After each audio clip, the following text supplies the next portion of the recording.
So today is week 3 in our series, The Power of Pluralism. In week 1, we discussed diversity and engagement. Week 2, tolerance to understanding. And today, the encounter of commitments. With our proximity to those different than us, we are faced with diversity, whether we seek it or not, whether we like it or not. We live in a diverse society, and diversity will continue to expand.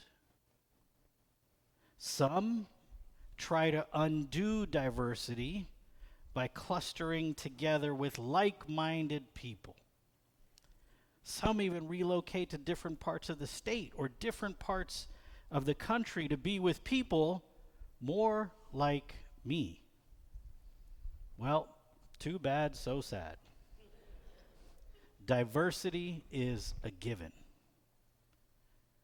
Some responses besides moving away are pretend diversity isn't there. Ignore it. Say things like, "Oh, I don't see color." Boo. Or, "Oh, we're all just the same." In engagement, that next step, we acknowledge people and talk. Even talking about the weather counts. Or, during football season, talking trash with a friend at church about your different loyalties. And in those contexts, it's extremely important to exercise tolerance. Amen, Joe. Tolerance is a choice. We can choose not to tolerate people. And we do that way too often. But fortunately, I think most of us, maybe even nearly all of us, at the bare minimum, we're at least tolerant. And then we want to move towards understanding. Understanding is also a choice. Now, choosing to understand is a lot like a New Year's resolution. We make the choice. We are determined. And then Super Bowl Sunday comes along and we say, "Oh, it's Super Bowl, baby. I'm taking the day off my diet."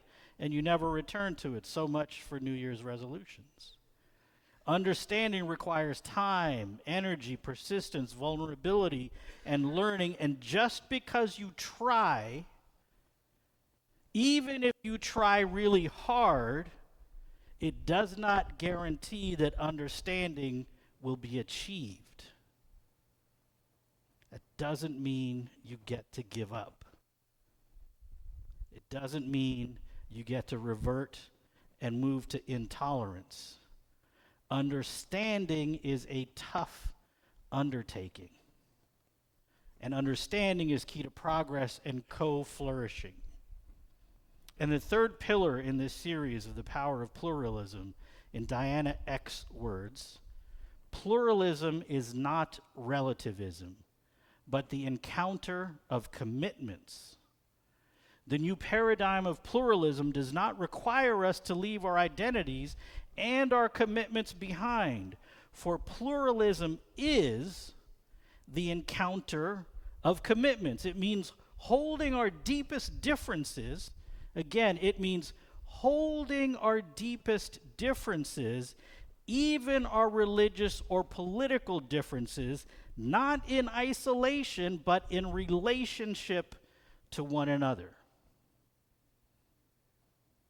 Now, this seems a little bit fantasy-like, fantastical, because we haven't yet, as a society, gotten practiced at building the foundation for encounters of commitments. As discussed in weeks 1 and 2, we still have these encounters,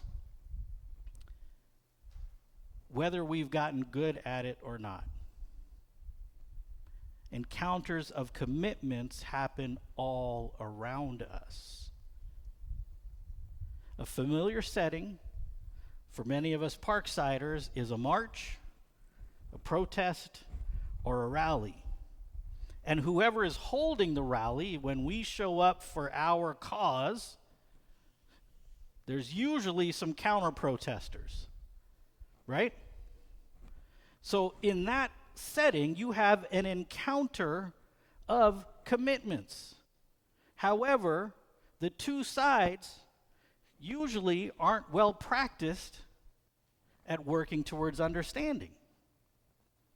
You've got people on one side of the street yelling, if you're not vaccinated, you're an idiot. You've got people on the other side yelling, if you are vaccinated, you're an idiot and you're a sheep.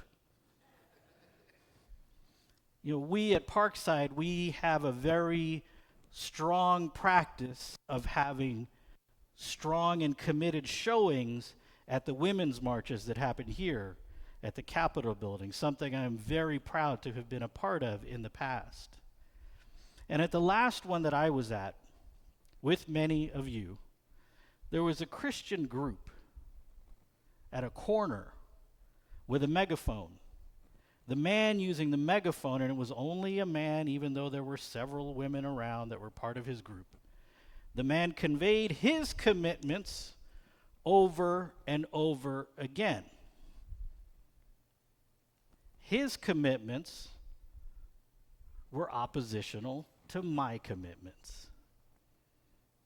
Usually, and I'm not proud of this, but usually I just shake my head, try to make eye contact so they can see that I'm looking at them with disapproval. But on this day, kind of like an idiot, I just walked over there. I don't know why. I had no idea what I was hoping to accomplish, but there was a police officer stationed to be around their corner just to sort of keep things mellow. And as I walked over, this police officer stepped towards me like, you know, if you're here to cause trouble, you better think twice. I said, no, I just want to talk. And I did my best to engage this Christian sibling, to have a Christian to Christian conversation about our commitments around our beliefs around supporting women. It didn't go well. But we did remain tolerant of one another. And again, important to know that tolerance doesn't mean you can still really not like something or someone and be tolerant of them. But we were tolerant, civil, and stubborn. And I walked away just saying, I think we're not going to change each other's minds. I don't think we ever thought anyone was going to, so be safe, have a good day. I walked away and he went back to his megaphone. Now, even if he and I had gotten to the place where we agreed to exchange emails and meet up for coffee, and even if we built on a relationship on the principles of pluralism, I am nearly certain that neither of us would change our commitments.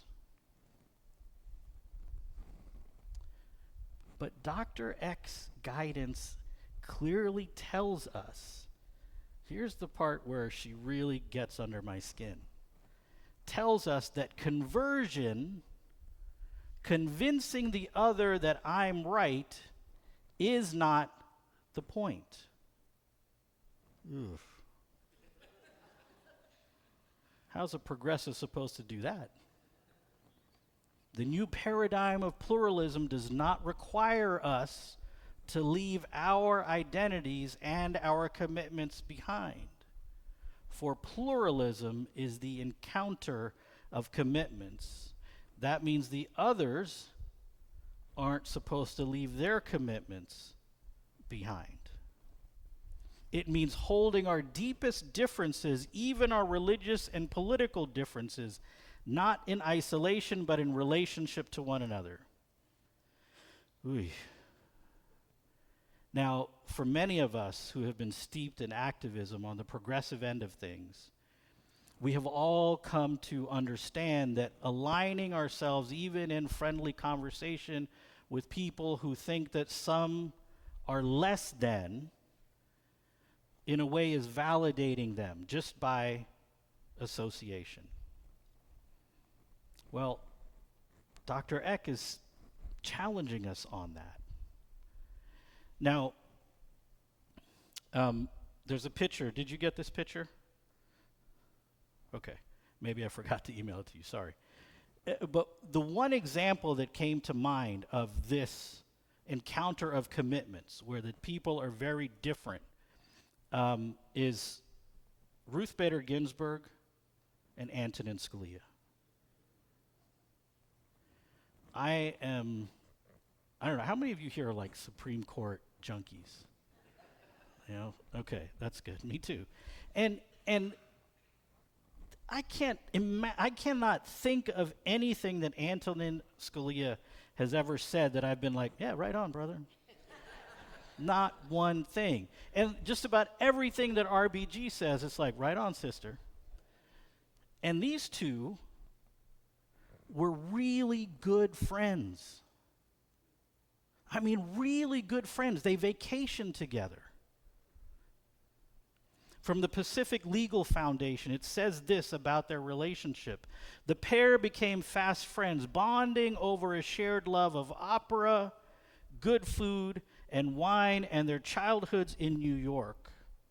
Their spouses and children became friends as well, and the families often rang in the new year together with the gourmet meal prepared by Marty Ginsburg and laughs provided by the gregarious Scalia.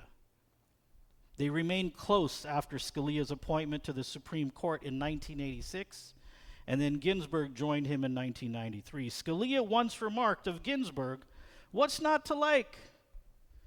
Except her views of the law, of course." Despite their differences, or perhaps because of them, the pair maintained a close friendship that lasted the rest of their lives. They respected each other and understood that though they had different approaches, they were both dedicated to the Constitution, the court, and the country. In nearly 40 years of working together in friendship, Scalia and Ginsburg both traded barbs in their opinions quite a few times. But they knew, listen to this, they knew how to debate and attack ideas rather than individuals, and took their agreements in stride. And in closing, in this web article, it says, that's an important legacy and something we should all strive for, particularly at a time when American society is becoming increasingly polarized. Attacking ideas, not people. The real deal challenge is when someone's ideas turns into attacking people, and discerning how do you move in those spaces, because those all too often are spaces we are forced into, not by our own choosing. Now, as Christians, and I'm thinking about this again, back to football season. Many of us during this season, either ourselves or we know people, when they walk in a room, or when we walk in a room, we walk in with our fandom. I have this one friend from childhood, we're still friends. He's so funny and he's incredibly irritating during football season. He's a Dallas Cowboy fan. I can't stand the Cowboys. Every time, virtual space or real space, he's like, "Them boys in the house." Like your boys stink. Can't you just, but he's bringing his commitments into the space, right? There's no guessing where Darren stands in his football fandom. But how many of us as progressive Christians, when we walk into the room, declare the presence of Christianity in the house? where everyone in the room has no doubt where we stand, what our commitments are? And do we demand that they encounter us with us being rooted in our brand of Christianity? We can do it with something as frivolous as sports. Let's do it with something as important as our faith. Not doing so, and this is on us as progressive, liberal-leaning Christians, not doing so has abdicated public turf to the far right. They have dominated the narrative and the imagination of what Christianity is. And that brand of far-right American Christianity in the history of Christianity is nothing. It's absolutely insignificant in the scope of things. And yet they have dominated media, attention, headlines. And so when you say Christian in America today, you don't think of us. You think of the far right. Now that's on us. We have failed to take our commitments as progressive Christians with us wherever we go. And I use the sports thing because we know how to do that with things that don't matter. In this season, in this month, we must muster the strength and the courage to do this. Is it going to ruffle some feathers? I hope so. But hang in there. You don't have to do it with the spirit of meanness or like, let me tell you something. It's like, this is where I'm coming from. Just hear me. Just hear me talk sincerely and authentically. And then you share your stuff with me, and let's try to keep our relationship real. And it boils down to these texts that Cheryl read. Here's a simple rule of thumb guide for behavior. Ask yourself what you want people to do for you, then grab the initiative and do it for them.